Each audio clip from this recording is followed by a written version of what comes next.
விழாவிற்காக ஈரோடு மாநகர் ஆயத்தமாகிக் கொண்டிருக்கின்ற இந்த தருணத்தில் மருங்கு கொண்டு சிறந்தார்ப்ப மணிப்பூ ஆடை அதுபோர்த்தி கருங்கையர் கண்வழி தொல்கி நடந்தாய் வாழி காவேரி என்று நான் போற்றுகின்ற இந்த காவிரி ஆற்றை போற்றியும் இந்த மண்ணை வாழ வைக்கின்ற இந்த நிலத்தை, இந்த ஈரோடு நிலத்தை மட்டுமல்ல, தமிழகத்தினுடைய லட்சோப லட்சம் விவசாய மக்களை வாழ வைப்பதன் மூலம் இந்த தமிழகத்தினுடைய கோடானு கோடி மக்களினுடைய வயிற்றுப்பசியை தீர்க்கின்ற ஜீவநதி இந்த நதிதான்.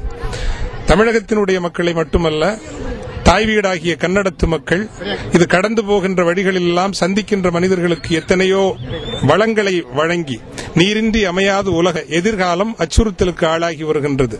மனித பேராசையும் சுயநலமும் விழா நடத்துகின்ற ஈரோடு தமிழ் மையம் அமைப்பு சமூக பொறுப்புணர்வோடு நதியை காப்போம், நாளைய உலகின் போர்கள், நாளைய சமூகங்களுக்கு இடையேயான பிளவுகள் எல்லாம் நதிநீரை அடிப்படை வைத்து, நீர் பங்கீடை அடிப்படையாக வைத்து நடக்கும் என்று சொல்கின்றார்கள். எனவே இந்த நதியை போற்றுவோம். காவிரிதான் நம் தாய், காவிரிதான் ஒரு வகையில் நம் கடவுள், காவிரிதான் நம் தமிழகத்தின், கன்னடத்தின், தென்னிந்தியாவினுடைய உயிர்.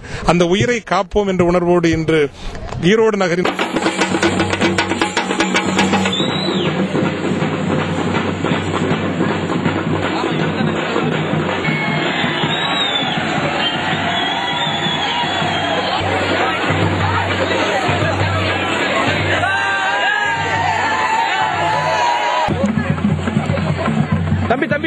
தம்பி இரு